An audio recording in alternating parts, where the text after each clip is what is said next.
Welcome to Reason and Theology, a show dedicated to apologetics, discussions, interviews, debates, and more. The hosts are Catholic, but also welcome charitable conversations with Orthodox, Protestants, and non-Christians. And welcome to Reason and Theology, everyone. I'm your host, Michael Lofton, on a Monday evening, joined by co-host William Albrecht, Protestant contributor Francis Turretin, and also returning guest Dr. Stephen Boyce, also Reformed Protestant. How are you, Dr. Boyce? Doing well. How are you all doing? Doing very good. I'm excited about this. So today we're doing a textual criticism roundtable. So it's just kind of a free-for-all discussion on pretty much the big three, although I imagine we might get into the book of Acts as well. And of course, the big three are the Comma Johannium, the Pericope Adultery, and we're going to do the longer ending of Mark. So let's maybe start with the longer ending of Mark. Dr. Boyce, let's hear where you land on this and why, and then I'm going to pass the mic to the other contributors here. Sure. Yeah, the longer ending Mark's a fun one because I think the evidence has quite the diversity. I think there's good arguments could be made for both sides. I think that there's actually a middle ground here too. There's pretty much three positions that show itself to this longer ending of Mark, and that is that Mark wrote it. And that it's completely authentic and it's exactly the way it would have looked on the original autograph. And then there are those who say Mark definitely did not write this. It can't be original. The early witnesses of two of the most important manuscripts we have with some ancient text would reject this as being Mark. There's statements about it being added, so it's not authentic. And then there's a third category on this, which more of the modern view would be Peter Gurry would be an advocate for this, who wrote, was one of the editors and co-writers of Myths and Mistakes of New Testament Textual Criticism. He holds a position that would say, I think it belongs in Mark's gospel, but Mark stopped in verse 8, and that whether Mark went back later or a later person, whether it was Peter or somebody else, went back and finished it and left it there. Because after all, Mark was just collecting oral traditional sermons from Peter. I mean, so he may have left off where a sermon left off. And so maybe Peter went behind after Mark recorded it. We don't know. They don't really say one way or the other, but they would say it should be included, but they would argue that it probably wasn't in the first draft, or it wasn't originally by Mark. Somebody else went back and finished it, so to speak. And they would say it's authentic, but it's not so much that Mark wrote it in his first edition. Others like Tregelles held that position as well. So I'm somewhere, I would say, in between Tregelles and Gurry, and the fact that it doesn't belong. I don't think it was a part of the original edition that Mark would have released in his first edition. I would lean with it more not being authentic, but I like arguments on both sides. I think there's good arguments that could be made. So it's not necessarily something that Mark wrote down, but that doesn't mean that it's not inspired scripture, but perhaps written by someone else. Is that effectively what you're saying? Well, yeah, because they would use the argument like in the book of Deuteronomy, for example, the very last chapter is clearly not Moses. Sure. He was dead. Unless he was weirdly enough writing about his own death before it happened, which is not likely. So they would say that it's a similar situation like to the end of Deuteronomy, that a secondary person came behind and finished that section just as Deuteronomy was finished for Moses. And by the way, we're going to be joined here also by Luis Dizon, also a working on his doctorate here, apologist, deals with a lot of material. If you're not familiar with him, Dr. Boyce is an expert, especially in Islamic textual criticism, but knows quite a good deal about the New Testament as well. Again, working on his doctorate. He is formerly Reformed, now Catholic. He's loading here, so he'll be joining us here in a second. Excellent. So when you see him pop up, don't be surprised. He's also one of our contributors. So, but he wanted to get in on also the textual criticism discussion. So Dr. Boyce, it was Dr. Ehrman who was engaging. I forget who it was offhand, but it was on the Unbelievable program over there in the UK, and they were talking about Second Peter, if I recall correctly, and they were basically Dr. Ehrman was saying, there's no way that you could believe that this thing is, every single word of it is inspired, because it's clear, a great deal of Second Peter was probably not written by Peter himself, and he gives all kinds of reasons. Whereas, his interlocutor was saying basically, even if Peter didn't actually write it, it could be still that, his secretary perhaps who wrote these things down, it still could be that it's inspired through him. Could something similar to that be going on, or are you saying that this was, as far as the longer ending of Mark, this wasn't maybe a secretary or anything? This was perhaps part of a sermon that was later on added to Mark. Is that kind of the Well, argument? it seems like I personally believe that Peter was, I would say I hold a position that I'm willing to be wavered on, that Mhm. Peter was illiterate. Okay. He was a fisherman. If he could write, it was probably very limited. We know at First Peter he used Sylvanus as his amanuensis. We know from fathers very early on they all gave recognition of Mark's gospel to Peter's oral traditional sermons that were preached in Rome, and that Mark had copied what Peter was preaching accurately, and that Peter basically approved what Mark had done. So it's possible when you're talking about a sermon, noting a sermon versus, say, Luke, for example, who is more of an investigator, kind of like a guy on the scene of the crime with his notepad open, taking Mhm. notes of all the witnesses. Luke went to the witnesses. He probably spoke to Mary, the mother of Jesus. He probably went and spoke to Mary Magdalene. He went and talked to the apostles. He worked with Paul and he got his information from Paul. He would have been more likely to have jotted down the information from the witnesses themselves. Mark is merely recording sermons. So that's why Mark's kind of a choppy gospel. It's not a flow gospel that you see like Luke's written, or even Matthew's narrative for that matter. Mark is very choppy, and that's because he was recording sectional sermons that were just hitting highlights and moving on. So it wouldn't be crazy to think that the highlight of Peter's sermon would be an empty tomb, and that's where it's left, and that's the focal point of his sermon, and then it stops there. Because if you look at the content that is covered in the long ending of Mark, for example, it gives a short summary of what Luke records on the two disciples of the road of Emmaus, which was vastly more detailed than what Mark had. So you can kind of see where maybe that was added later to come in and work with Luke's gospel there to kind of make note of it and validate it. We don't know. Again, all that speculation. We do know that when Irenaeus quoted, he gave a citation of verse 19 in Mark 16, and he's pretty early on. We're talking about around 175, 180. So there is early citations of the longer ending portions. He talks about it in Against Heresies. Justin Martyr, Tashian, all these others were using verses in that longer ending section. And not to mention the fact that we have well over most of the manuscripts we have, and almost 99% of the Greek manuscripts we have Mm. do have the long ending. But when we pull back and think about those manuscripts, how many papyri are covering that longer ending? The problem with Mark's gospel is it doesn't have early attestation. It doesn't have the papyri covering that section.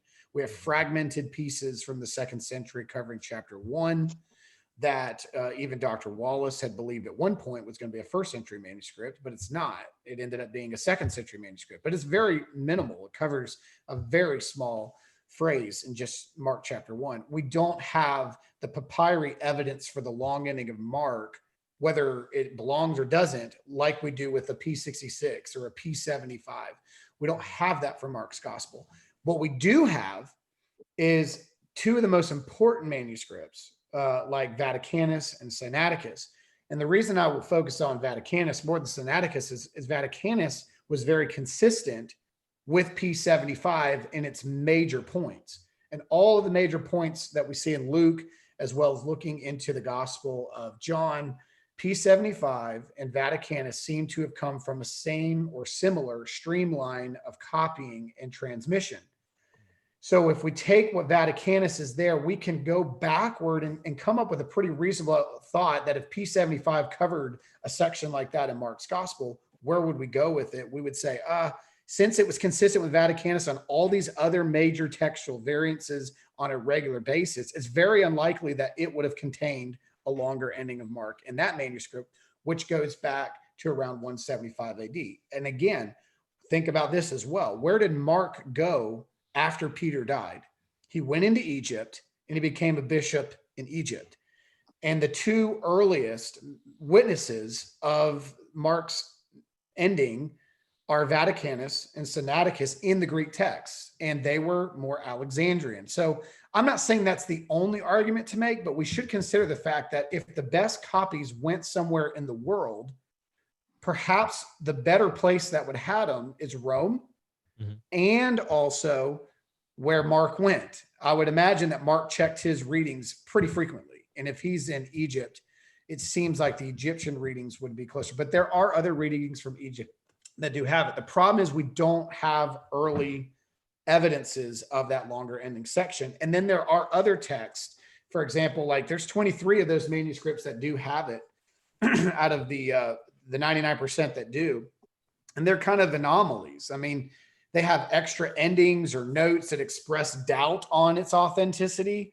I mean, I'm holding in my hand Codex W, Washington Honest, which is in the Freer Logion Library up in DC. I mean, you look at the long ending here, it's in there, but you have a unique reading in the manuscript that adds an additional phrasing where Jesus is over here rebuking them for not believing the report of the women, and they go off and blame the devil for their unbelief.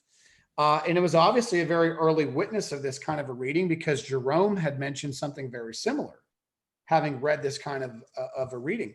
And so you have virtually 5 different endings to Mark when you look at it all said and done. 2 major, the long ending and the short, but this would be a different kind of ending. Not that it ends differently, but that there's a nuance in its ending. There's other manuscripts that end in the middle of the long ending. There's 5 different endings for the long ending, which is concerning. And there's old Syriac manuscripts from the 4th century that end in verse 8. There's Sahidic, which is one of the more ancient Coptic, which again, if we're going back to Egypt, where was John Mark a bishop? He was in Egypt. So you have early attestation of the old Sahidic Coptic manuscripts from the 4th, 5th century that end in verse 8 as well. You see numerous ancient translations as well that do plant it there. Even in a letter by Marinus to Eusebius, he wrote, and actually I'm going to try to find it, he talked about this situation because he was struggling with one of the phrases in Mark's long ending. And Eusebius responded to him, said, one of the possible solutions to this problem was simply to reject verse 9, because that was the dispute, because it's not a part of Mark's gospel. The accurate ones, this is Eusebius. Now remember, they had access to manuscripts we don't have. Eusebius was asked to put together documents for the different bishops. He was working and compiling with what he had in Caesarea and all of the access that he had to give compiled New Testaments to bishops in different parts of the world. So he wasn't just looking at a small amount of manuscripts. He was given quite a bit of access by Constantine to do this work. And he said that the accurate copies define the end of the history according to Mark at verse 8. In this way, the ending of the gospel according to Mark is defined as nearly all the copies. So we sit here and say, well, the majority of the manuscripts have it. The majority based on the year 2020. But what was the majority back in 300 AD? What was the majority then? Well, Eusebius's collection had a shorter reading in the majority from his statement about this. So that's where the problems come in. It's easy to go 99%. Well, that just solves everything. Yep, it belongs. But there's problems. There's 5 different endings potentially in there. You have early fathers who had access to massive amounts of manuscripts and translations saying that the accurate ones don't have it. Nearly all the copies don't have it. Now, what do you do with that? Do we just ignore it? I don't think that's possible. So this is more complex than it sounds on percentages. Okay. Yeah, no, some very, very good points there. I want to give T-Fan a chance to make some comments, then Lewis, then William. So T-Fan, what are your thoughts here on the longer ending of Mark? Dr. Boyce has summarized the evidence pretty well. The only thing I would add to it would be to say that one of the reasons for expecting a textual variant here is the fact that it was the end of the book. And to the extent that Mark was circulating as a loan book in the early days of its transmission, the first and last pages are the ones that are most likely to get damaged. And so it's not that surprising to me that there would be a textual variant on those pages. And so the other aspect as well is that if you end at verse 8, you end on a very down note. They're afraid. And there's a certain natural desire to resolve that ending of Mark and giving it a happier ending, as it were. So it's kind of understandable that people would want a different ending to it than to say that they were afraid as the end. And then there's also the fact that the last pages of the manuscript are the most likely to get damaged. You see that even on the copies we have, a lot of times the last pages are either missing or destroyed or badly mutilated. Ultimately, I'm inclined to cautiously entertain it on the basis of the fact that it's been so widely received for so long. But I would be very, very cautious about trying to build any doctrine only on verses that are found in this section, because of the significance of this textual variant, for all the reasons that Dr. Boyce already pointed out. All right. Now, Lewis, are you able to hear us? Yeah, I can hear you. Can you hear me? I can. Very good. All right. Great. Yeah. So go ahead. Yeah, actually, I just thought that in a discussion on the longer ending of Mark was very interesting, and I'm fascinated by that middle view where, like, it's authentic, but it's not necessarily written at the same time as the rest of the gospel. Like, I've actually played around with that theory myself, and I thought I was the only one who thought of it, but it's nice to hear that there are other people who think the same thing. Now, the way I think about it is that a lot of the problems associated with the longer ending are compatible with the idea that it was written by Mark, but it was written at a later point in time from the rest of the gospel, because people point to the fact that some early manuscripts don't have it. Well, perhaps those early manuscripts were copied off of an earlier edition that did not have the longer ending initially. And people also point to the difference in writing style, which people's writing styles can change. The way I wrote 10 years ago isn't necessarily the same as the way I write today. So if you posit that Mark wrote the longer ending, but that he wrote it way later than the rest of the gospel, you could expect that his writing style evolved in the intervening period. I don't know if you would think that that's a sufficient explanation for the anomalous materials in the longer ending. And we're going to get Dr. Boyce's thoughts here to respond and interact with us here in just a moment. William, go ahead and give us your thoughts, and then I'm going to come back to you, Dr. Boyce. Yeah, Dr. Boyce, thank you very much for that input. Very, very enlightening. What is the earliest church father witness for the longer ending of Mark? I would say Irenaeus would have been the earliest, I think, because he's around 180. I know Justin Martyr, Tassian did as well. But if I'm not mistaken, please don't quote me on this, I'm pretty sure Irenaeus was the first. One thing that I did want to pick your brain on, do you know if Ephraim quoted from the longer ending? So Ephraim, you're talking about in the 900s, Ephraim?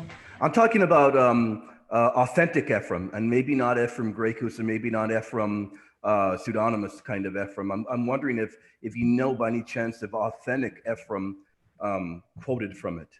I don't know. In 900 AD, Ephraim made a comment that some of the copies, he was giving an overview of the section. He said some of the copies, and right here, like he put a note after verse 8, saying like this is where it ends, and then he points to Eusebius's quote, actually making made in the canonical sections, but he said many of them following it contained it.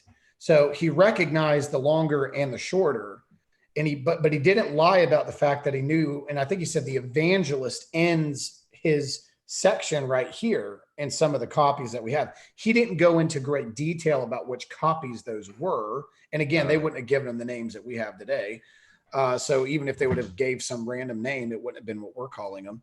Right. So we don't really know if he even had an overall position. It seems like he kind of sided with the longer ending, but he was honest enough to say, now the evangelist copies that are out there still have it ending here, which is an odd place to end it. It ends on a gar for the preposition.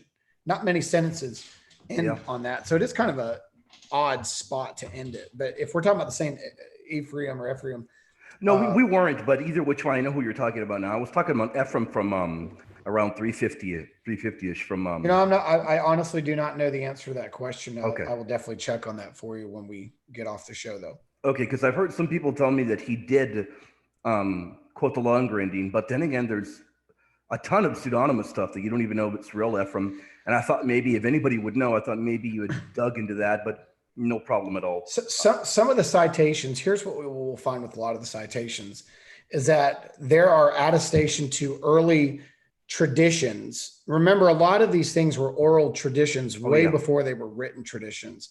And there were numerous things that made it into extra biblical documentation, like the Gospel of the Hebrews. You have things going around even in First Clement and in the Didache. You have different writings and pronunciations and quotes that Jesus supposedly made.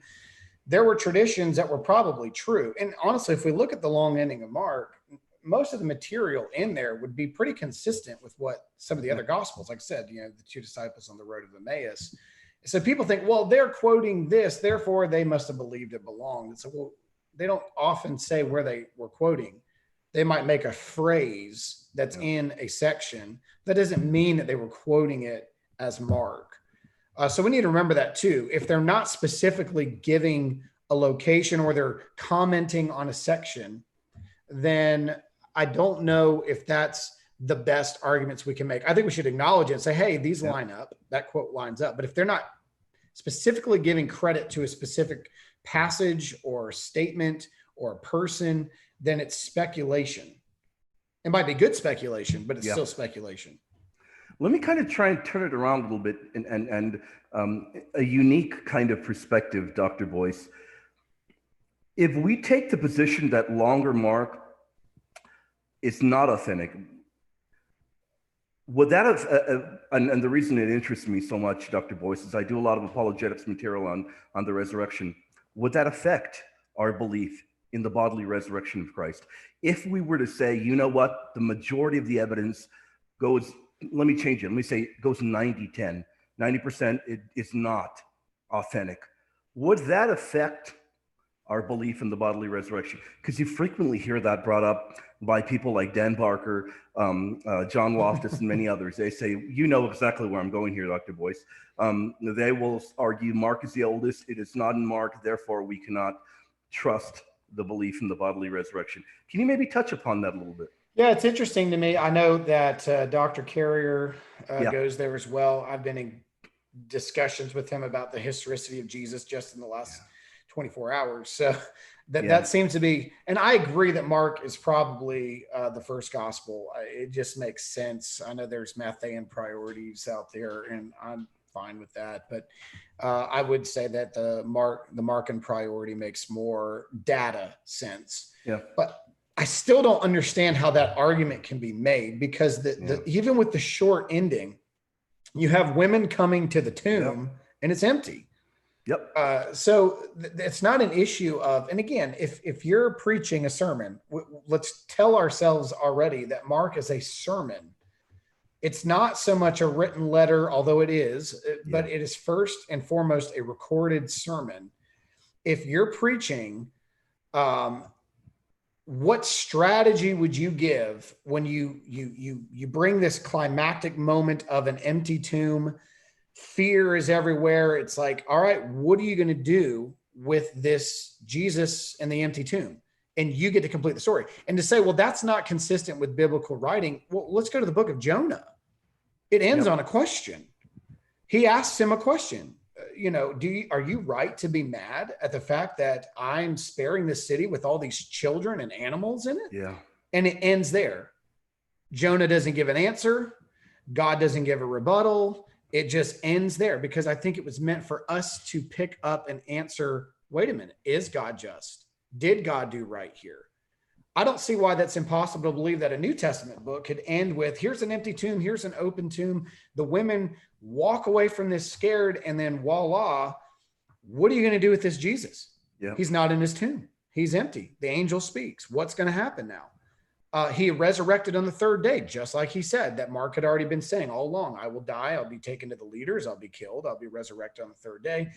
All of a sudden, everything that's preceded that hits its climax. Empty tomb. It's open-ended. I don't have a problem with Mark being left in open-ended. The problem I have with a lot of these other atheists is that they would, especially Carrier, and I've challenged him on this, and I don't feel like he gave me sufficient answers, but that just might be my bias.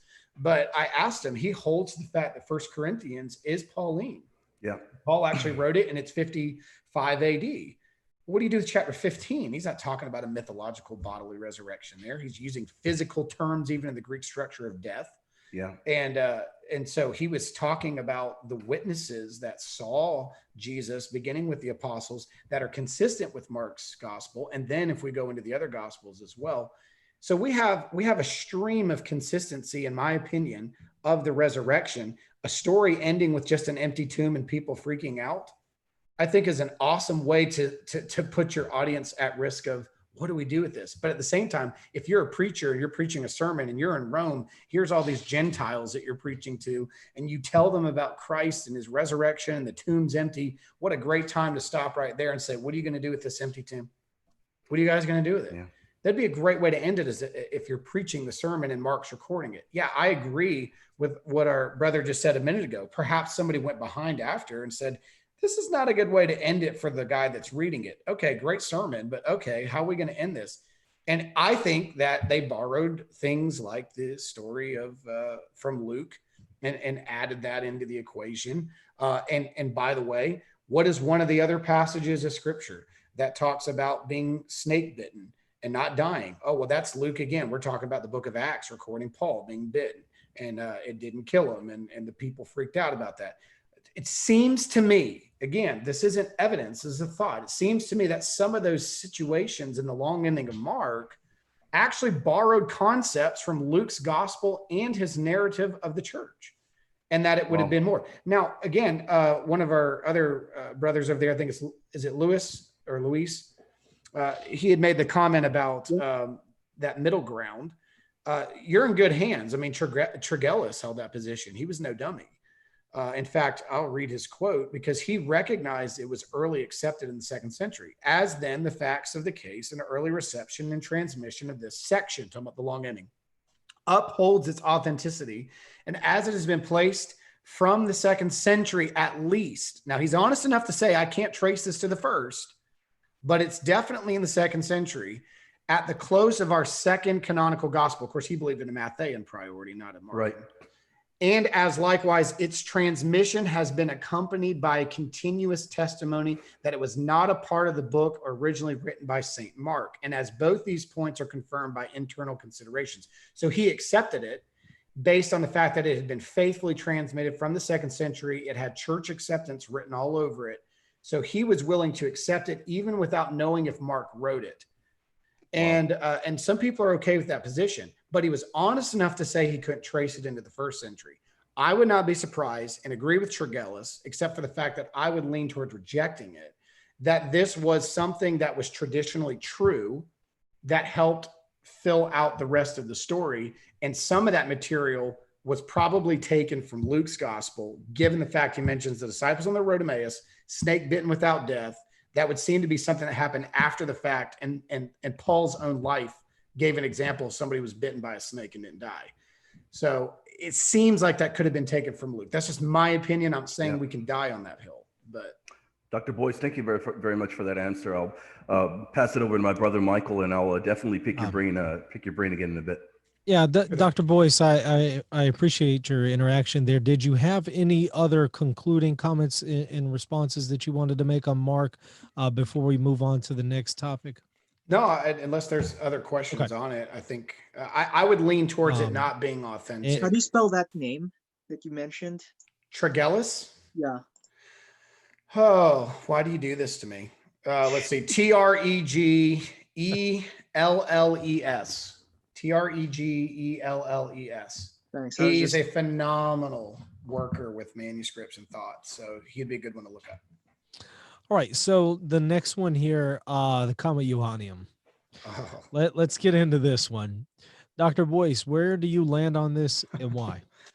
This one's kind of easy for me. Okay. There's no reason in this world outside of a Latin tradition that we should accept 1 John 5:7.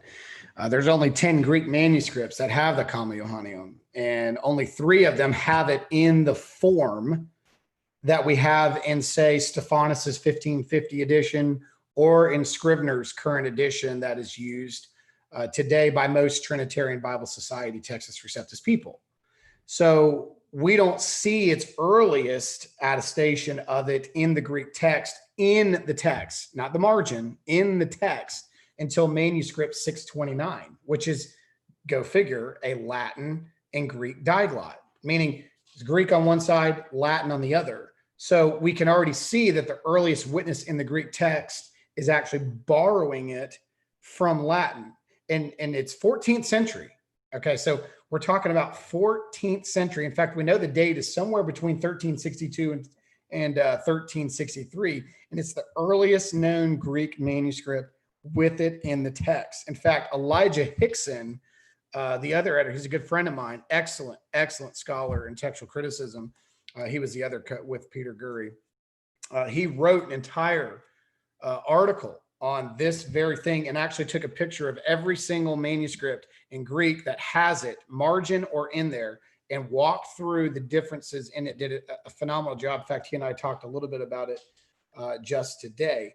But it appears that even in this manuscript that it was translated from the Latin into the Greek. And the reason I say that is if you look over onto this manuscript of 629, the Latin, as most may know, do not have definite articles in the Latin language. In Greek, you do. In fact, they're at times, it can be important in understanding the function of the noun and things like that. Whereas in this Comma Johannium quote of 629, the manuscript 629, there's not a single article in the Greek text of 1 John 5:7 there, which should be very obvious to anybody who's looking at that saying, okay, so it wasn't transmitted from a Greek manuscript. Because if you go to the TR today, if you go look at Stephanus's 1550 or Scrivener, for example, and you go and look at the manuscript, there's definite articles there, but there's not in the earliest manuscript of it, which is a diglot, which seems to be that this Greek reading was created from the Latin. In fact, Elijah Hickson counted out of the 23 to 25 words, there are 8 differences between the Comma Johannium in this manuscript and the Comma Johannium of today's Textus Receptus. There's 8 differences out of 23 to 25 words and the absence of articles, which is a good witness to show you they took the words from Latin and created the verse in Greek. So the manuscript is just not good at all in this section. In fact, and then there's another manuscript that actually had it put in, which was GA 61. And that is the one that forced the hand of Erasmus to put the text in his 3rd edition. Now, don't forget this. Erasmus did not have this in his first 2 editions. He added it into his further editions. And in fact, he gave a lot of reasons after the fact as to why he still doubted its authenticity. There's stories that maybe he was pressed to do it, that if he found a manuscript, that's more of a myth, not a proof. But we do know this based on his annotations and things like that. He made it very clear that he still did not believe the text was authentic. But I've got to believe that the Trinitarians of the Catholic Church pressured him at some level. I mean, he was getting heat from his friends like Bombasius in Rome, who were pretty much questioning whether or not he was Trinitarian anymore for not including a verse like this. I mean, it's a great Trinitarian verse. It's got strong Latin roots, goes very, very far back. Most of the Latin manuscripts actually have it, which is why I believe that it originated in Latin tradition in the West and that it made itself into the Greek tradition. We can already see from the manuscript I mentioned before, 629, that this tradition came from Latin and created a textual reading in the Greek from the Latin tradition, not from a copying of an earlier witness text in Greek. The Greek text didn't have this in their mandate till the 14th century. That's very, very important to note.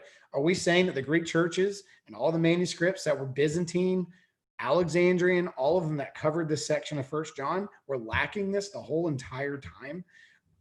That's, to me, that's just insane. I think it takes a lot of stretching, pulling, and backflips to defend this. And when Erasmus put this manuscript reading to follow, it was very clear that he had to clean up a lot of mess from that manuscript too. In fact, we know that the manuscript probably came from a guy named Francis.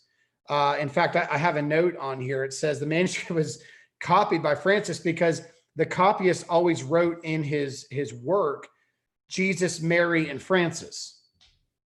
And that was how this was signed. And so this manuscript has a window of the late, very late 15th century into the early 16th century.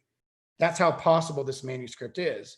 And it's based on the watermarks that Erasmus seemed to know of this manuscript in 1521. In fact, when he put it in, it's very clear he had to do some correcting of this manuscript to make it fit a more Greek structure because it seemed to have a Latin tendency, which is exactly what happened in the last manuscript. To me, it's pretty obvious. 1 John 5:7 is a Latin tradition. Certainly, it was in some of the Latin creeds. I think people can take us back to early creeds where it is demonstrated there. But in those creeds, the question is, did John write it? Not, is the statement true? It's not a question of did this statement get used by the early churches? We see early fathers use it, but the question is, why are they using it not in 1 John's gospel, but in John's gospel where Jesus said, I and the Father are one. And then they take this moment to say these three are one. And everybody's like, oh, yep, 1 John 5:7, early witness of it. Well, he wasn't quoting 1 John 5:7 section. He was quoting Jesus's unity and essence with the Father being one. And so to assume that in that section where in John's gospel, he brings the Holy Spirit in by chapter 14, and they claim that we're going to come and visit you, and that my Father who is greater than I will come and visit you, and we will dwell in you. Why would it be ridiculous for a writer in the early church to go, these three are of the same essence, they're one? When you look at the whole story of John, for him to pause before that section where Jesus is claiming to be with the Father and the same essence as the Father, to say these three are one, and use that to defend the Trinity or bring a Trinitarian comment or statement into John's gospel, because it's accurate in John's gospel. He wasn't quoting 1 John 5:7. He wasn't even in the epistle of 1 John when he said it. He was in the gospel of John. So that's an assumption. That's an assumption that he was quoting 1 John there. To me, those are problems because people say, well, there's church fathers who use these three or one statements. And it's like, come on. I think there are some early councils that talk about that phrase. Again, was it a true statement? Did the churches use it? Yes, it seems very evident. Did it have a Latin tradition that goes back very early? Seems that way, very clear. Did John write it? That's the question we're trying to answer. The evidence is overwhelmingly against John writing this. Dr. Boyce, you had mentioned that, well, could the Greeks have been wrong for so long? But can't a person ask the question, could the Latins be wrong for so long because it's in the Latin tradition? How far does this go back in the Latin tradition? Where did it come from? How did this find its way into the tradition?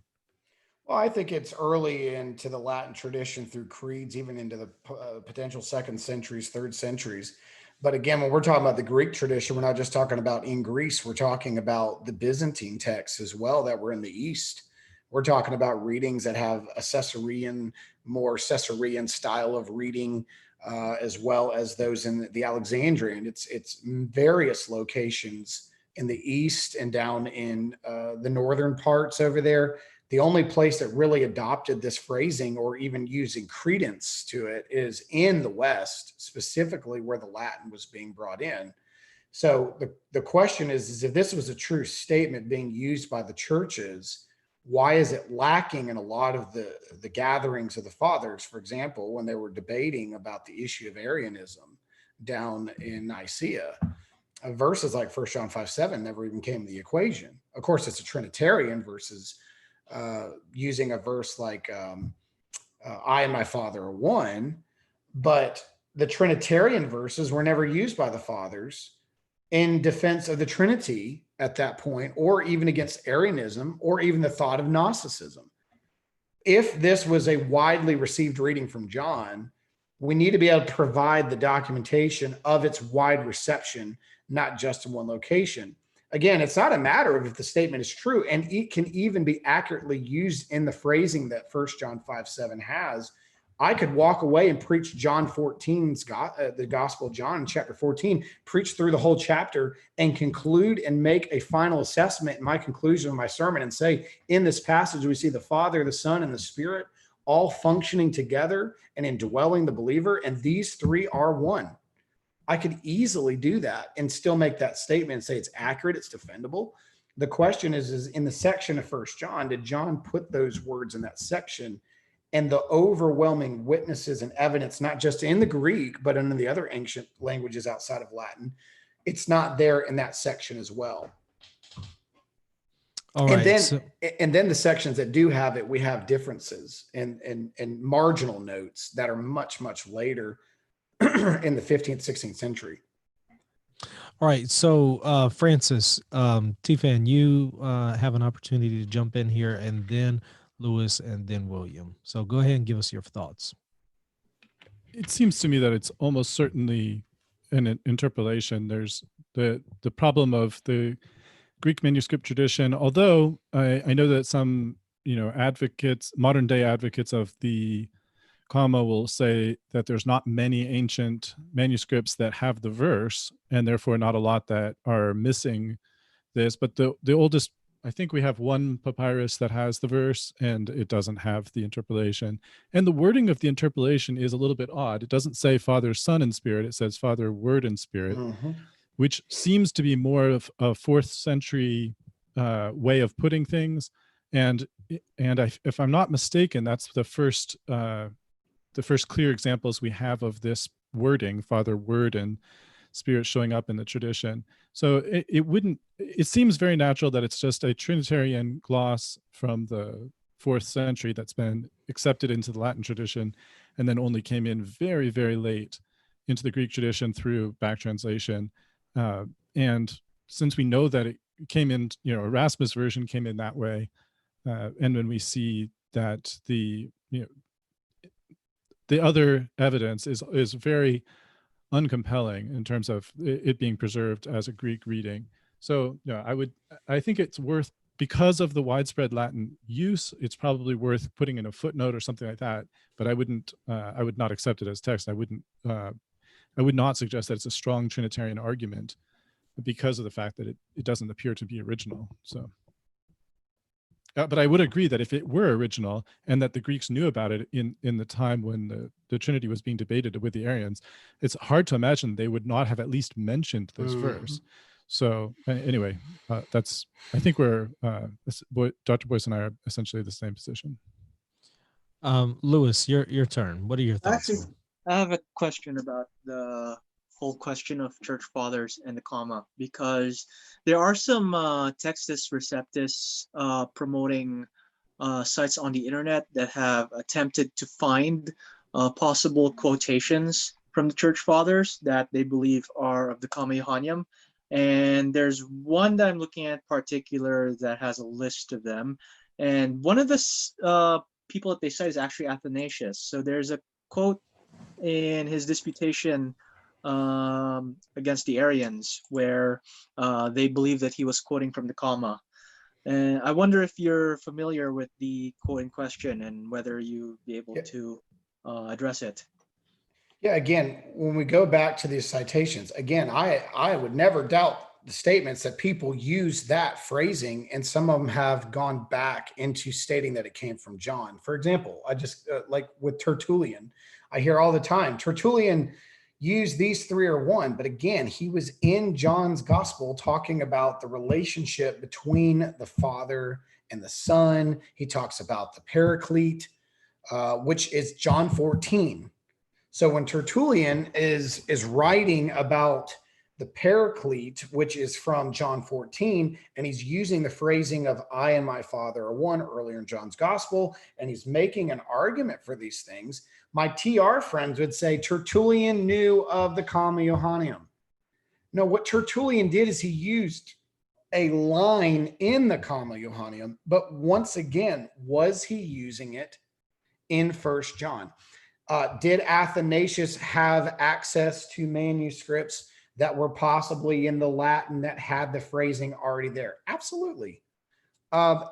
This is the difference between and my TR brethren. And by the way, I have a lot of friends in the TR crowd that completely differ with me, and that's fine. I mean, most of us can get along, but the fact of the matter is I'm okay with the fact that in a small segment of somewhere in the world, because remember, the Latin manuscripts were not just found in Rome.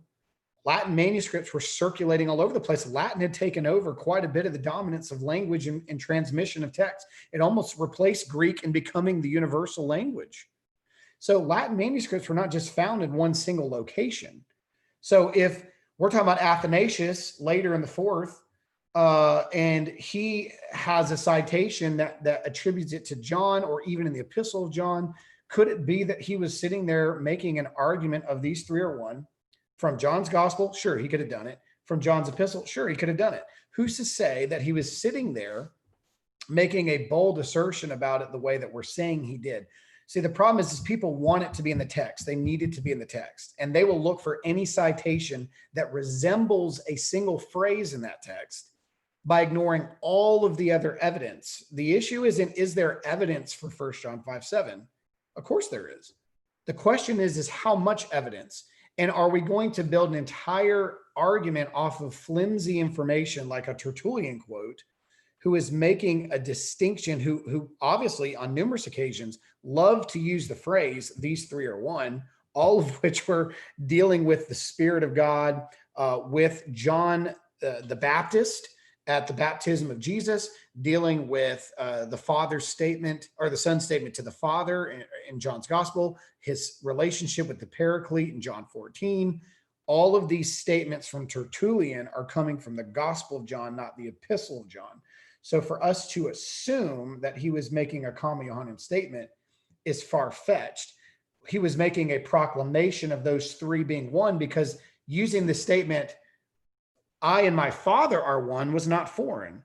So to add a third person in the equation, looking at the whole narrative of that section of John's gospel and John's teaching through Jesus's ministry, to put them all three in that category isn't a ridiculous concept for Tertullian to do without 1 John 5:7. Again, if I were going to preach through John 14, I look at all three of the attributes of the Father, Son, Spirit, I can walk away and say simply, without even knowing 1 John 5:7 exists, these three are one.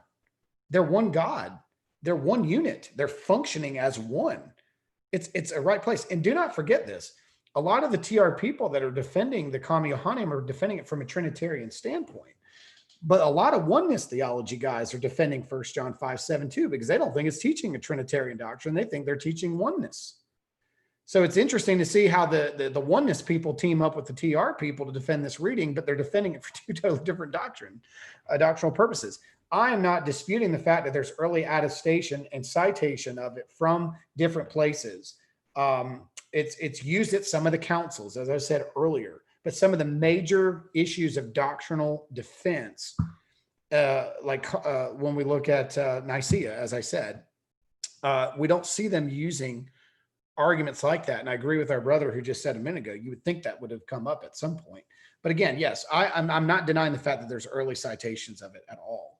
And who's to say they didn't get it from a Latin copy? Who's to say it didn't come from their belief system in another passage? Again, I think we've misrepresented a lot of the fathers, assuming they were always quoting from 1 John 5. Lewis, did you have any other? If not, we're going to go to William. No, I think that covers it pretty um, exhaustively. So Okay. thank you for your input. William, any comments there? Sure, Dr. Boyce, correct me if I'm wrong, but isn't the work where they point to Athanasius, isn't it pseudonymous? I don't think that's an authentic Athanasian work, is it? I could be wrong. That's back to secondary disputes. And then that's Yeah. another thing that we have to get into. It's like, okay, what copies do we have of Tertullian? What copies do we have of Athanasius? Because there were extended versions of a lot of these early fathers. Ignatius is a perfect example. Oh, yeah, no doubt. It's like, oh my goodness. So now you got to weed out through that. To my understanding of Athanasius, I do think that one was probably authentic, if I remember correctly. But again, let's just say Athanasius used that citation. Let's say he gave credit to 1 John in an authentic way. Let's say that's exactly what happened. Does that mean John wrote it? There's a lot of fathers that use citations claiming to be scriptural that were not, or quoting other works that were not scriptural as authoritative, or stating doctrinal truth that they have been given. Here's the thing. They didn't have access to what we have access to today. They had interesting insight. But if you were a bishop in Alexandria, as Athanasius was, and down into Alexandria was major transmission of texts all over the world were coming into Alexandria, you get numerous copies of 1 John. And in a lot of them, there's this reading. Well, of course he's going to use it. I mean, just like if somebody grew up on the King James the way I did, I'm going to use a lot of the terminology in the King James, and I'm going to quote verses that are not in the ESV. Textual variants existed early on. We don't doubt that. So if somebody says to me, well, that was authentic to Athanasius, he definitely quoted from 1 John. What do you got to say to that? Great. What's that got to do with the rest of the evidence? And the fact is what was he quoting and how did he quote it? Again, look at how many different variances there are within 1 John. Even in the TR we have today, it's not consistent with anything that was even the earliest attestations of it, like the manuscripts I mentioned earlier. It's not an issue of, is it a true statement? It's not an issue of, can you find little pockets of history where this is being used, or even a form of it, or just one line of it being used? That to me is not the question. The question is, did John write it, and what is the greatest evidence of defense to say it? And if we have to go to the Latin to do that, with taking Tertullian out of context when he was not even in the Epistle of John, but in the Gospel, and say, well, Tertullian just sealed the deal to the Latin. Like, that's how the TR builds their arguments, is a little pocket quote here, pocket quote here, pocket quote here. We don't look at the context of what they're quoting, but it sounds just like 1 John 5:7. So it's 1 John 5:7, and we've got 95% of the Latin manuscripts that have it. Therefore, hallelujah, it's that's it. And let's just be real. A lot of the Western manuscripts are some of the most inaccurate manuscripts too, because a lot of tradition did come into the manuscripts.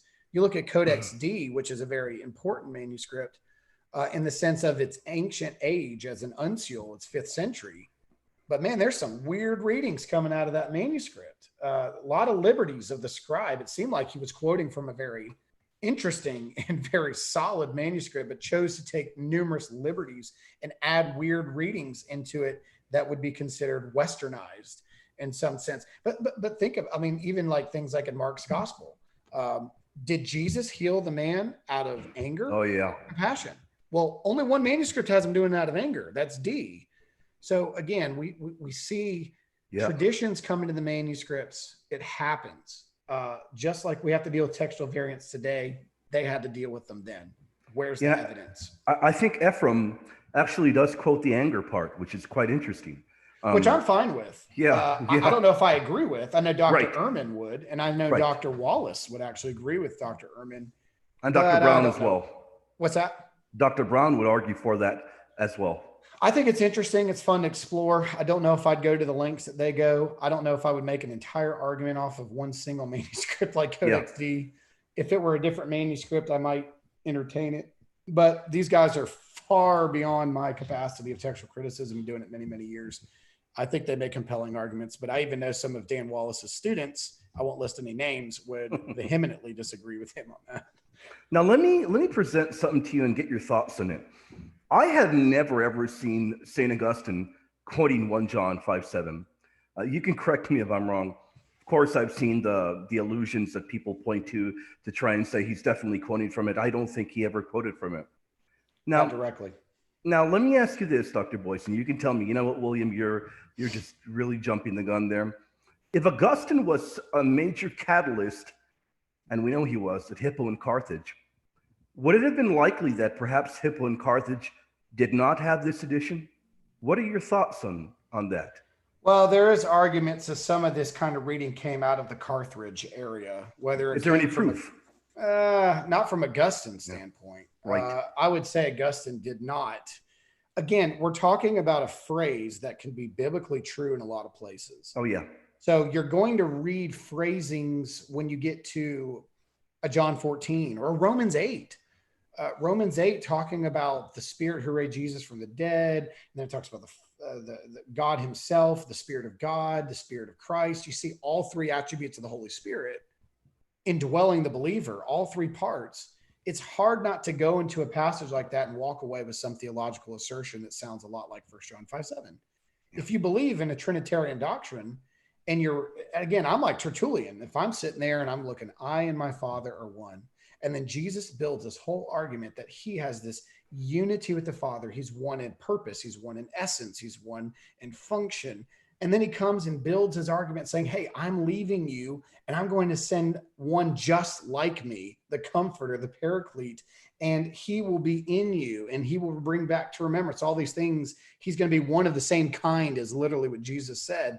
And then he talks about how me and my Father, we're going to come and make our home with you. It's like, wait, I thought the Spirit was using. Yes, it's all of it. It's hard not to walk away and make a Trinitarian conclusion statement at the very end.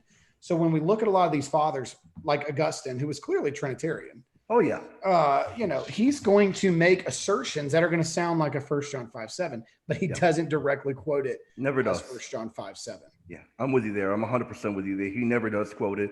And for me, I'm fine either way. If at the end of the day it turns out to be authentic or doesn't, I'm fine either way. True.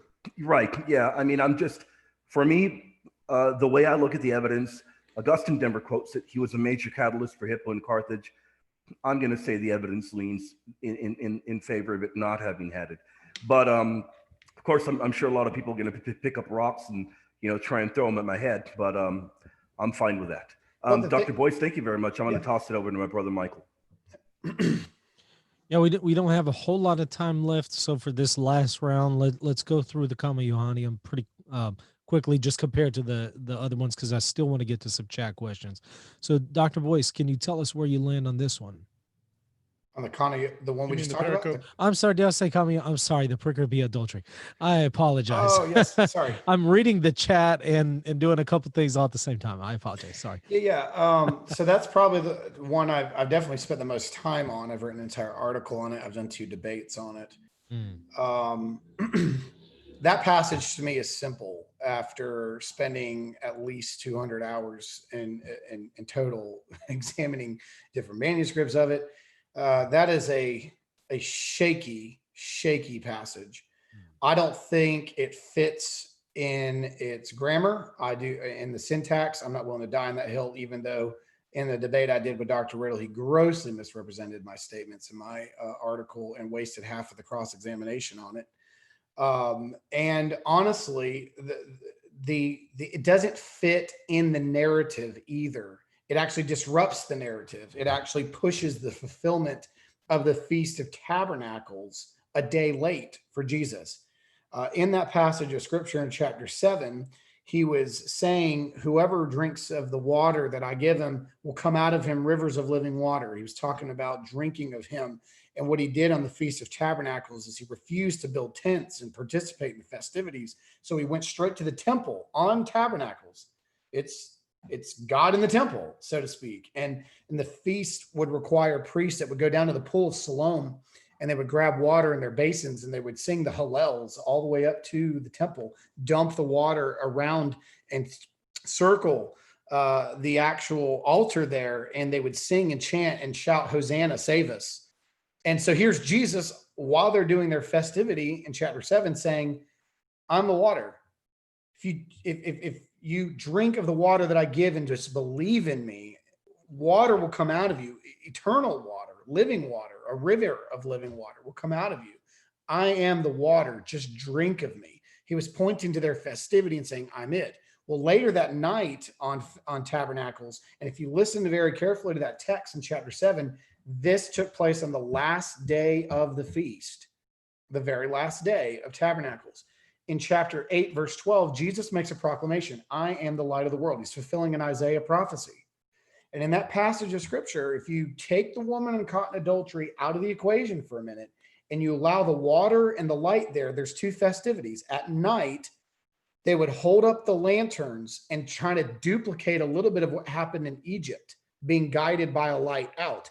And then they asked a question at the end of chapter 7 saying, check and see if a prophet comes out of Galilee, out of this location, which first of all, they were wrong about because Jonah came from that area. But in that sense, there was a prophecy in Isaiah that said to look out of Galilee, a light would come. And so here's Jesus at the end of this saying, I am the light of the world. He's looking at their festivities and saying, I'm the light of the world. And he's fulfilling both aspects of the Feast of Tabernacle. He's in the temple on the feast. He's claiming to be the water while they're chanting salvation, salvation. He's saying, drink of me, you'll have salvation. And then they're saying, light, guide us, direct us. Jesus saying, I'm the light of the world. I'm the prophet from Galilee. I'm the light that Isaiah prophesied of. I'm the one that's going to guide you, direct you. I'm the light of the world. If we put the story of the woman caught in adultery there, what you have is Jesus going to the mountain for a night, and he comes back to the temple the next day. And if we're not careful, what we find is he's pushed the second part of their festivity a day late. And he's actually fulfilling that festivity late, not when it's happening, but a day after it happens. And then you go into the next chapter, in chapter 9, and what happens? There's a blind man sitting there, and Jesus does what? He puts mud on his eyes and tells him to wash. And what pool? Siloam. What's so special about Siloam? That's where they got the water and put it at the altar. So it's all one day. If you look at it without the story of the woman caught in adultery, all of those events are being fulfilled in one festivity. But the story of the woman caught in adultery there, we push those things off a day late, out of the festivity. It's no longer a part of the feast. So we have internal problems with it. The manuscript evidence is all over the place. I mean, you have the 5 most important manuscripts that cover this. For example, the 2 earliest, P66, P75, both dated in the late 2nd century, do not have this story. Aleph and B do not have this story. Aleph is the earliest witness, one of the earliest witnesses of Western readings. The first 8 chapters of Sinaiticus are Western readings, and it does not have it. And then you go and look at Alexandrinus, Codex A. Codex A is Byzantine in the Gospels. It's Alexandrian in the Epistles. The section is missing there, but at Shepherd's College, Smith there actually did the research and duplicated, modified to see if the story would fit in the pages that are missing in that one section of John. And it would require numerous additions to make that fit. It would not fit. So the earliest Byzantine manuscript is lacking it. The earliest Alexandrian is lacking it. The earliest Western is lacking it. The 2 earliest papyri are lacking it. You have the earliest witness of Papias. Papias is giving attestation to the Gospel of the Hebrews, which is down in Egypt. And yet he claims he knew John personally, or at least he was a disciple or a hearer of John.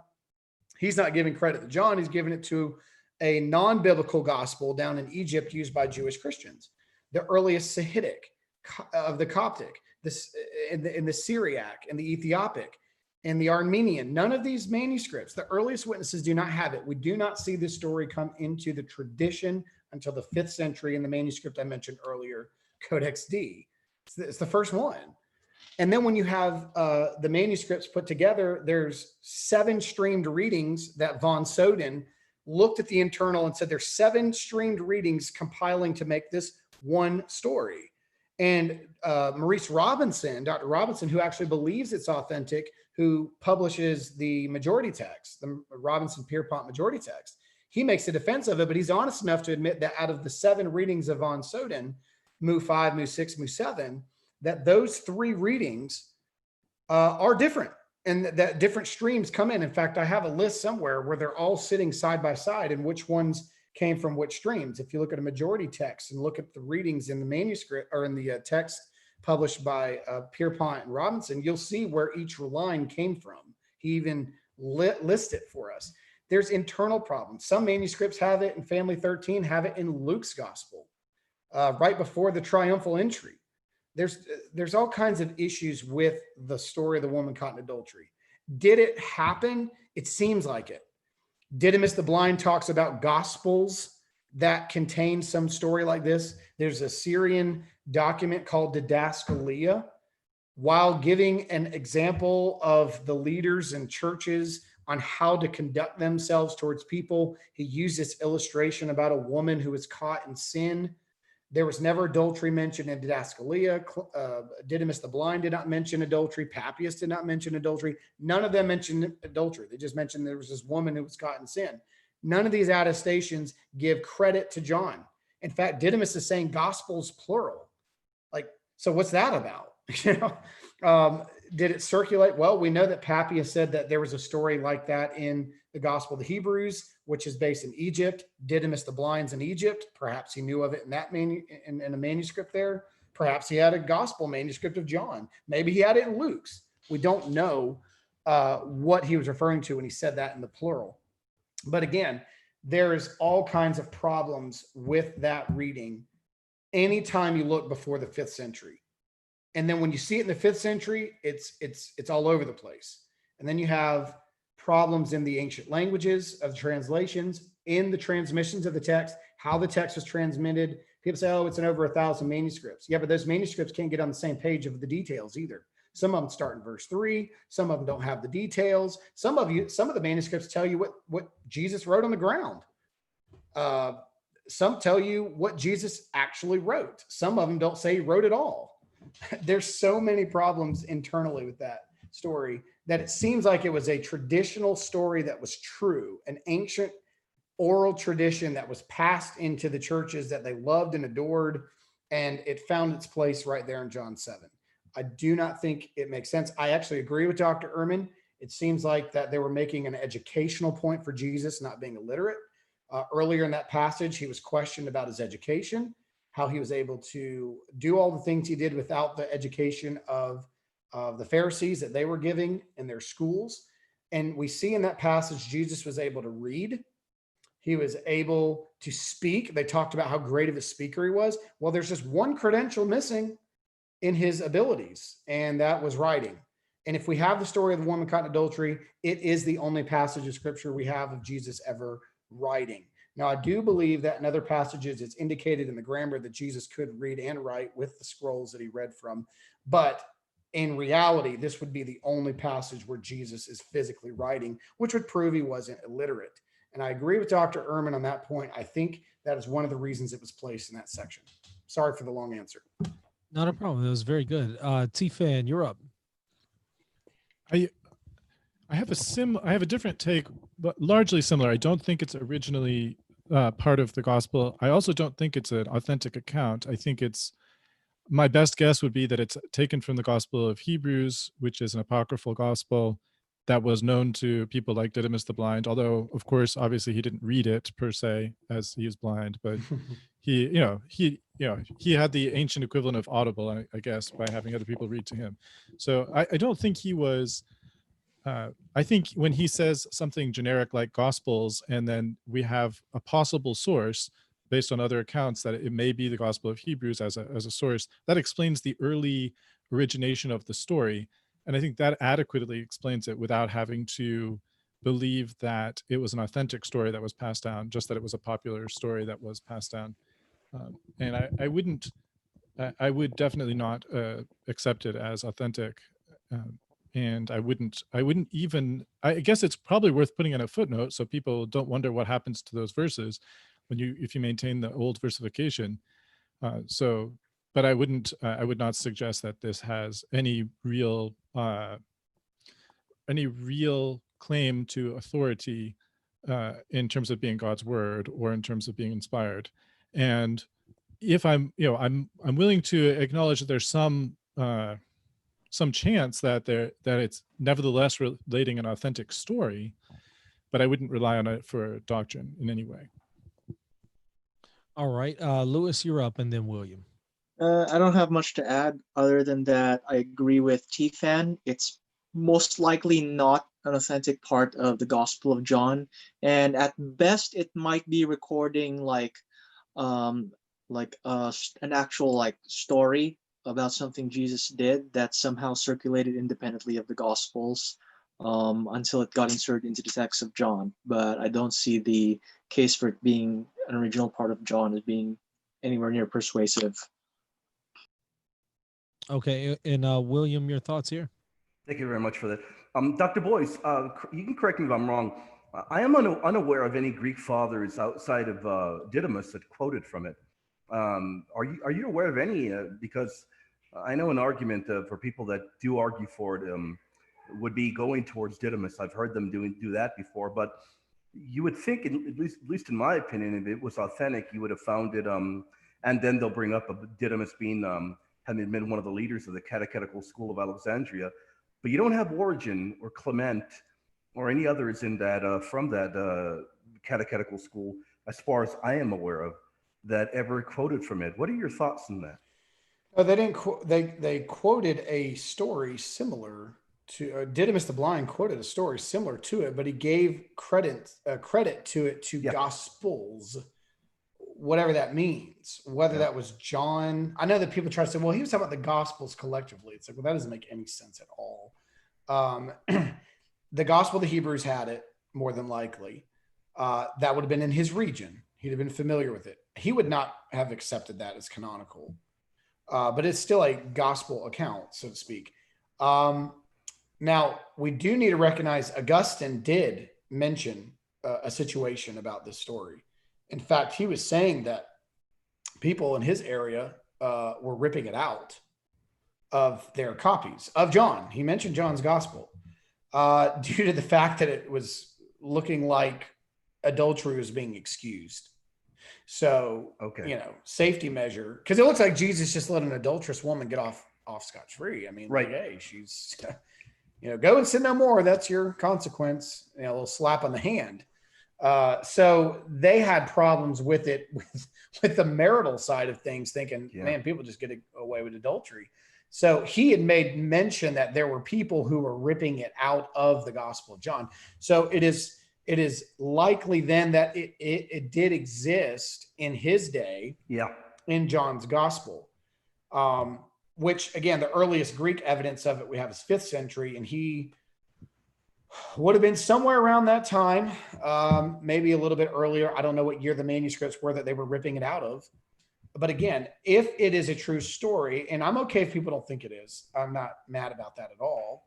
If it is a true story and people were early on giving credit to the Gospel of John for whatever reason, I don't have a problem with that either being earlier than 5th. But it was not mentioned specifically by Didymus in that area. Like you said, Origen, Clement of Alexandria, Clement of Rome, anybody mentions it. In fact, most people did not talk about it till the 12th century. Almost nobody. There are a few who did. And again, Augustine, we can't throw him out, knew of it in John's Gospel in his day, said that it was being ripped out. That doesn't explain why it was missing in other parts of the world, because he was in North Africa. Yeah. But it doesn't explain how it went missing in places of Egypt, places in the East. Which is significant, right? That it wasn't in Egypt. I mean, you would think that is quite significant. I mean, okay, let's just put this in realistic terms. P75, P66, let's say they're dated 175 AD. Okay. I don't know your view of John's Gospel date. I would put it around 80 to 90. So you're talking about within 100 years of the original autograph. Within 100. It's impressive. Yeah. And it's not just one witness, it's two, P75 and P66. Both lack that reading. Within 100 years of the original autograph. Yeah. You're telling me that, they just started tearing this thing out. I mean, there's no note, there's no nothing. And then you have to go to the Ethiopic witnesses. The earliest do not have it. The earliest Coptic, the Sahidic versions do not have it. The Syriac do not have it. In fact, the Didaskalia document that is supposedly the 12 apostles writing to different leaders, not likely. But 2nd century is writing, he's actually giving commentary similar to a statement in Ecclesiastes He's in the Old Testament when he's talking about this story. He Wow. wasn't quoting it like a New Testament gospel story as much as the writers, accepted it as a real story of Jesus forgiving somebody. And so therefore you should do the same thing in your ministries. But Didaskalia doesn't give credit to it in John's gospel. And in fact, he wasn't even in the New Testament when he's talking about it. So there is an early existence of the story. And by the way, it is nothing close to what we have. It looks like that Didaskalia, Didymus the blind, Papias' quote, if you put all that together, you can come up with the full details of the story we have today in our gospel of John, because you can't come up with the same story from one of them independently. The other one, Didaskalia, is closer to what we have than Didymus's quote. And again, none of them say it was adultery. Right. One says many sins. Well, what does that mean? It could have been adultery, stealing. Yeah, it doesn't specify. I mean, there's a lot of sins unto death by the law. We don't exactly know based on their statements, and they definitely were not giving credit to John. Again, my biggest issue is with Papias. If he's a late first century father, and I know that, man, I wish we had so much of his stuff that we don't have today, but here's a late first century father who claims to knew John. He was heard John preach. Whether that's true, we don't know. And he's giving credit to this story, not to the location he's in. He's in the East. He's not giving credit to John the Apostle, who is in the East and who he claims to have known. He's giving it to a document in Egypt. To me, it's very telling in a lot of ways. I think it's a very hard one to defend. I love the story of the woman caught in adultery. When I studied it, and if somebody reads my article at the very end, I even said my presupposition of defense was that this story would be authentic, and I was rooting for it. But at the end of the day, the evidence is overwhelming, far more than the long ending of Mark. The long ending of Mark has far more evidence than the woman caught in adultery.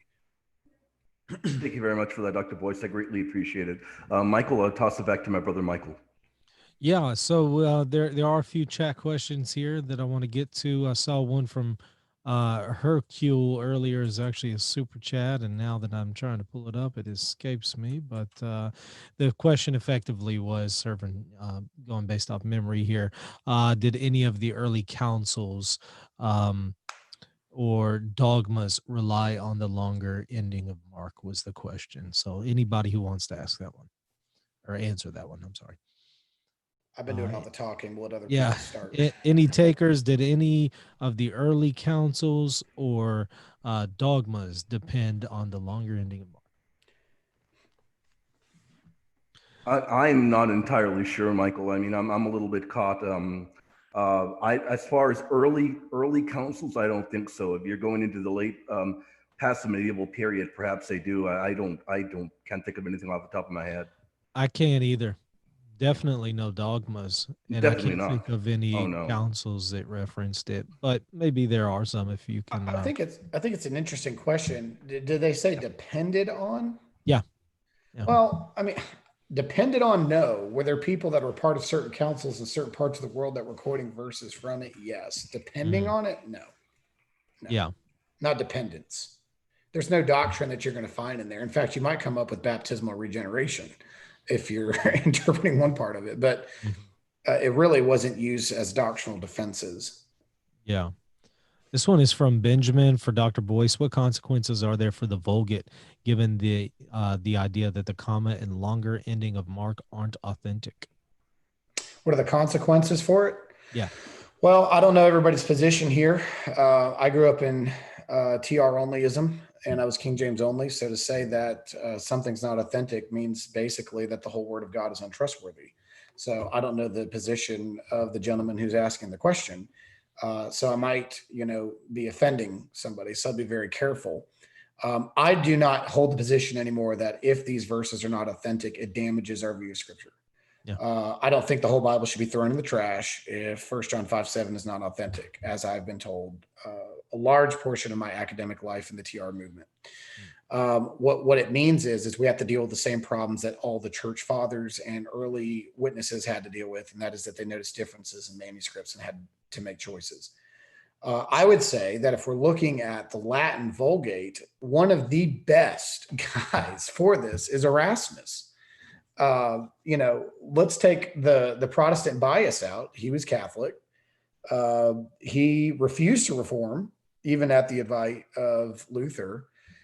And he was a tremendous scholar. In fact, his Greek work was so tremendous that most people in seminary today are learning Erasmian Greek, levels of Erasmian Greek. The Greek alphabet and pronunciations and stuff that I used was Erasmian. We're still using it. You want to talk about a guy, and he didn't learn Greek till he was almost 30 years old. The guy was a genius. So here's a guy who was very well versed in the Latin Vulgate, who had issues with the Vulgate and felt like Jerome needed some updates, just like a lot of modern textual critics today believe that the TR needed to be updated and changed in nuances, as well as the King James translation in modern English. He was a humanist monk. He believed in the original languages. The Catholics and those that held to the Latin looked at the Greek language as detestable because they were pagans. Why should we use pagan documents to defend our scripture or to change, revise, or update our scripture? Well, because Erasmus was dedicated to original languages, knowing the New Testament was not written in Latin, he felt like he could get to a better reading, which is why he produced the diglot that he did in his first edition. He had Greek on one side, Latin on the other. His main purpose wasn't even Greek. He wanted to prove he could do a better job than Jerome. Some would say he did. His Greek was, he rushed the Greek side of it and made many, many blunders. But my question is, what is the implication? I would say if somebody holds to the Vulgate, use a guy like Erasmus as your example. Here's a guy who had no problem with the Catholic Church. He wasn't mad at Jerome. He actually appreciated a lot of what Jerome did. But he saw the same thing that modern textual critics see today. There's updates should be done here. There's evidences. There's nuances. There's reliability sources that we need to go and question and document. Why should we not update this? The Vulgate was 1,100 years by that point. There were new things that they learned over 1,100 year period of time. There may have been evidences that Erasmus had learned of that needed to update the text. So I don't think it has implications by taking it out no more than Erasmus, who is still a Trinitarian, who still stayed a Roman Catholic, while putting it out of his first and second edition. I don't think that changed anything. So I don't know if I'm answering this person's question. I'm trying to be careful with the Latin side of that, but I don't think our scripture is lacking, or we are without the doctrine of the Trinity, or that we are suffering the word of God with not having these verses. I think we just need to examine the evidence. And that's what Erasmus did. And even after he put it in his text, he still stood firm that it did not belong. So I would say follow Erasmus's lead on that. He's a great one to consider. We got time for one more from William Murray. Could you respond to Ehrman's argument that we can reconstruct an initial text, but not the original, because there were many decades of amateur scribes who could have introduced huge errors? What do you think about that? Is that for me?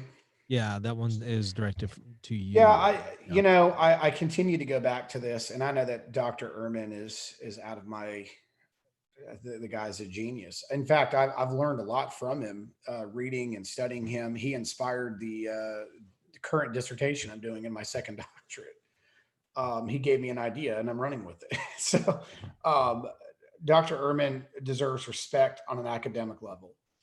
I differ from him on this very point. Let me give you a perfect example of this. Polycarp, who was a disciple of John, who was left as a bishop of Smyrna, he wrote a letter to the Philippians. It's debated as to when that letter is. Some people would say it was in the early part of the 2nd century, like 110, something like that. I would personally put it around 130. In this letter, he wrote two very fascinating things. Number one, he wrote to the Philippians, and he spoke of the letter that Paul had written to them, which is important to note, because he assumed, and then he said, by reading it, their faith would be increased. He assumed two things. Now we're talking about roughly, depending on how you date these books, depending on Polycarp's date, 60 to 80 years later. Let's just give it a wide window. 60 to 80 years later, here's a guy who's writing to the church at Philippi, the same church, same location that Paul wrote to 60 to 80 years before. And in that, he's assuming they still have the letter. He didn't say, read the, try to find it or hope that you have Paul's letter. He said, Paul wrote you a letter. Read it. He assumed they still had the letter, whether it was the original autograph or a secondary autograph from it that was quickly behind. Again, papyri, depending on how it's used, could last 100 to 125 years. The original autographs would have been copied over and over and over again. And one thing that Dr. Ehrman, I think, fails to see in the community of copying, and actually Timothy Mitchell did an excellent job of that in this book.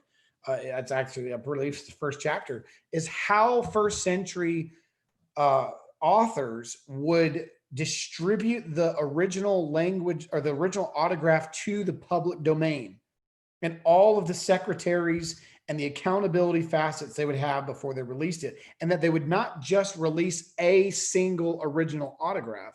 They would have had autographs.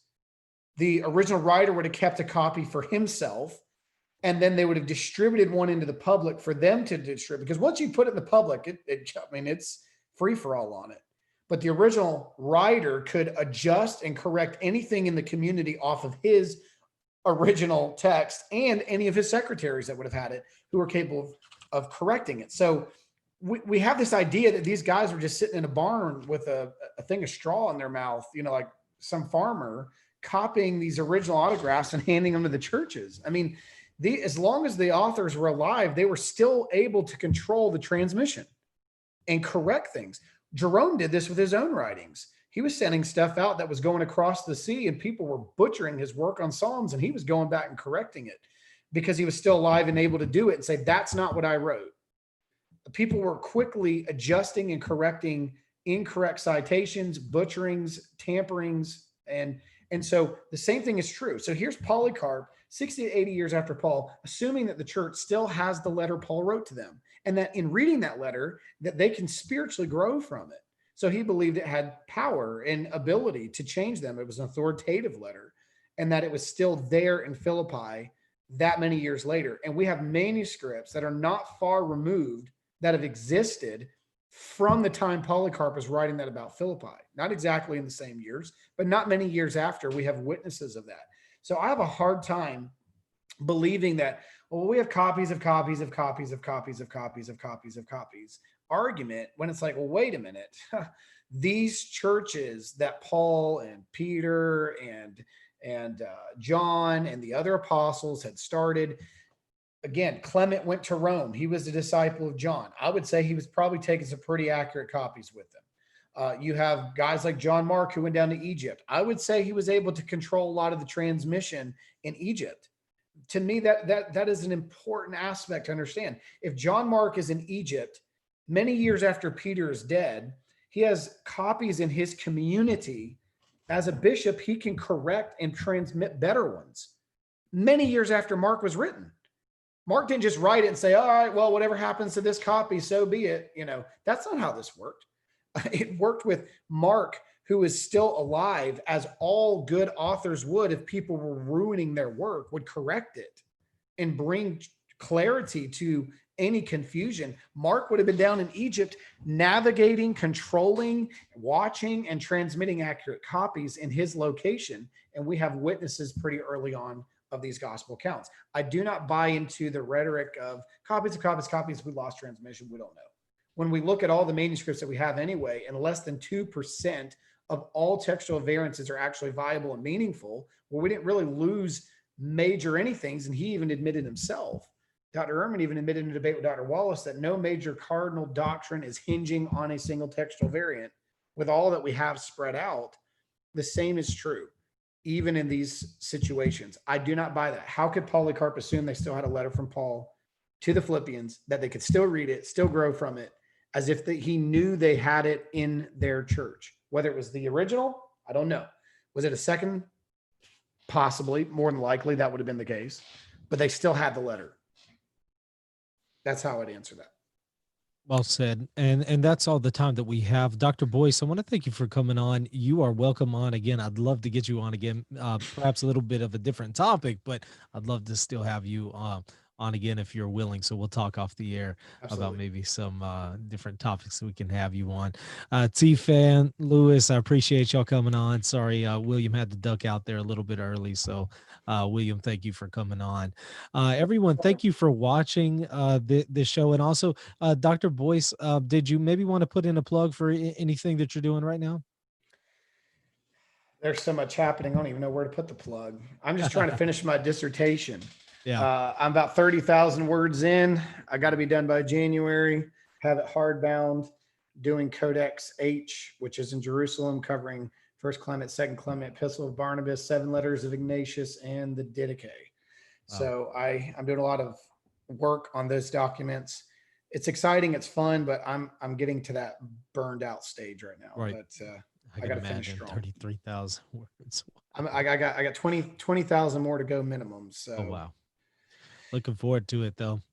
Well, Dr. Boyce, again, we'll chat off the air. Everybody look forward to perhaps having Dr. Boyce on again. If he's willing, I don't want to speak on his behalf, but if he's willing to come on, we'll have him on again. Maybe we could also arrange a debate. There were quite a few people in the chat asking if we can maybe arrange a debate between yourself and a few others on the channel. So we'll see. Much more to come.